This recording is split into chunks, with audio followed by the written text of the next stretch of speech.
November 8th, 2022.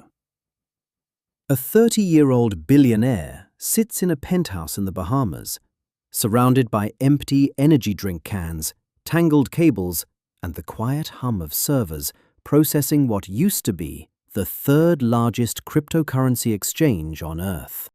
On his screen, a withdrawal queue. Billions of dollars. Customers from 130 countries, all trying to pull their money out, all at once. It hasn't been there for months.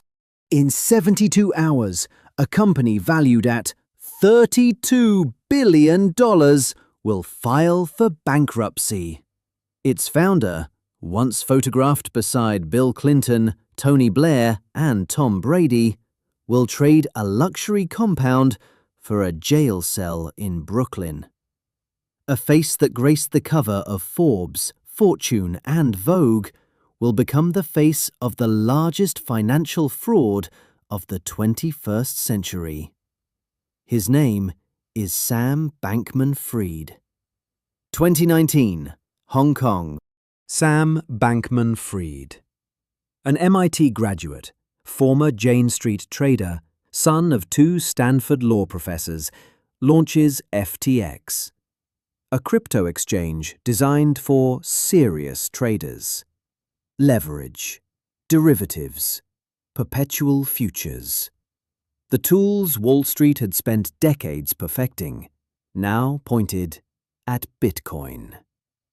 The timing is perfect. Crypto is exploding. Bitcoin breaks $60,000. Retail investors pour in. Institutions follow. And FTX, with its sleek interface and aggressive marketing, rides the wave straight into the stratosphere. By 2021, FTX is valued at $18 billion. By 2022, $32 billion. But the valuation is not the story. Here is a founder unlike any Silicon Valley had produced before.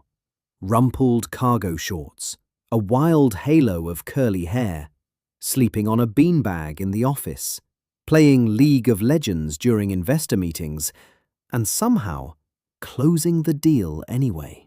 He preaches a philosophy called effective altruism. The idea that you should earn as much money as possible to give as much money away as possible. He pledges to donate 99% of his wealth. He becomes the second largest donor to the Democratic Party in 2022. $40 million funneled into American politics. He buys naming rights to the Miami Heat Arena. He airs a Super Bowl commercial with Larry David. Tom Brady and Gisele Bündchen become equity partners. Kevin O'Leary takes a paycheck to promote the platform. Stephen Curry, Shaquille O'Neal, Naomi Osaka. The next JP Morgan. They had no idea.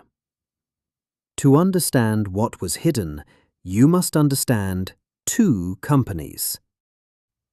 Two companies, one founder, one wall between them that was supposed to be impenetrable. It wasn't a wall, it was a door. And the door was wide open. Customer deposits at FTX flowed, quietly, continuously, into Alameda's trading accounts. Billions of dollars. Used to make risky bets. Used to bail out failing crypto ventures. Used to fund Sam's political donations. Used to buy real estate in the Bahamas. 35 properties, including a $40 million penthouse. They were FTT tokens. And somebody was about to notice. November 2nd, 2022. CoinDesk, a small crypto news outlet, publishes a leaked document, Alameda Research's balance sheet. 14.6 billion in assets. Of that, almost 6 billion in FTT tokens. The crypto world reads the article, then rereads it. Then starts doing calculations on napkins. If Alameda's assets are just the coin its sister company invented, what happens when that coin's price drops? The answer was already on its way. November 6th, 4 days after the leak. Due to recent revelations, Binance will be liquidating any remaining FTT on our books. Within hours, customers realize what's happening. The bank run begins. $6 billion in withdrawal requests in 72 hours. Servers strain, withdrawals slow. Then they stop. There is no money. There is an $8 billion hole where customer funds used to be. November 8th, Sam tweets that assets are fine. They are not fine. November 9th, Binance announces a rescue deal. 24 hours later, Binance walks away. Quote, "The issues are beyond our control or ability to help.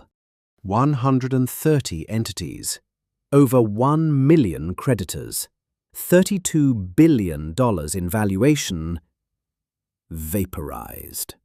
And then, the strangest phase. Sam Bankman-Fried, facing federal investigation, does not hide. He does not lawyer up. He goes on a world tour. He calls into Twitter Spaces. He gives interviews to the New York Times. He appears, stammering, at the DealBook Summit via video link from the Bahamas, while his attorneys reportedly beg him to stop talking. He blames bad risk management. He blames Caroline. He blames everyone, except himself.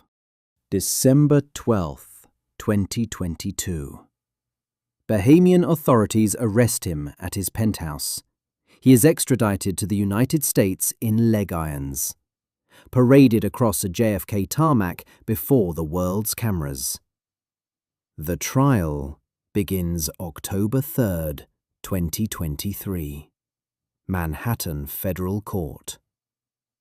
The trial begins October 3rd, 2023. Manhattan Federal Court. The prosecution does not need to prove complex financial engineering. They need to prove that Sam Bankman-Fried knew customer money was being taken, that he directed it, that he lied about it. Caroline Ellison, his ex-girlfriend, CEO of Alameda, on the stand for 3 days, speaking in a flat, measured voice that somehow makes every word land harder. Gary Wang, FTX co-founder, he testifies he wrote the code that gave Alameda unlimited access to FTX customer deposits, at Sam's instruction. The defense argues bad management, poor risk controls, a collapse, but not a crime. The jury disagrees. November 2nd, 2023, 28 days after the trial begins. 7 counts, all 7. Wire fraud, securities fraud, commodities fraud, money laundering. Every charge, guilty. The jury deliberates for less than 5 hours. In the gallery, victims from 40 countries watch on screens. Sam Bankman-Fried stares at the table. March 28, 2024. Federal Judge Lewis Kaplan, sentencing. The prosecution asks for 40 to 50 years. The defense asks for 5 to 6.5 years. They cite Sam's upbringing, his philosophy, his intentions. Judge Kaplan is not moved. 25 years. Federal prison. No early release. Sam Bankman-Fried, 32 years old, will not be a free man until his late 50s. Over $1 billion in forfeiture. The Bahamas penthouse? Gone. The political donations? Clawed back. The celebrity endorsements? Quietly scrubbed from the internet. Tom Brady settles a lawsuit. Kevin O'Leary testifies he was just a paid spokesperson. The arena in Miami rebranded, as if FTX never existed. So, what do we learn from the autopsy? The second lesson is about personality. Sam Bankman-Fried was not a visionary corrupted by success. The structure of the fraud was there from the beginning. Alameda was created in 2017, the back door in the code written years before the collapse. The deception was not an accident, it was architecture. The third lesson is about celebrity. When Tom Brady buys in, people stop asking questions. When the cover of Forbes says, "The next JP Morgan," due diligence feels rude. Influence is not a substitute for a balance sheet. It never was. Over 1 million people trusted FTX with their savings. Not because they were foolish, because they were told, repeatedly, by regulators, by celebrities, by the press itself, that this time crypto had an adult in the room. The adult was 30 years old, and he was lying. $32 billion, 1 million creditors, 25 years in federal prison. The exchange is gone, the tokens are worthless. The penthouse, someone else's now. But the customers. This has been the autopsy of $1 billion.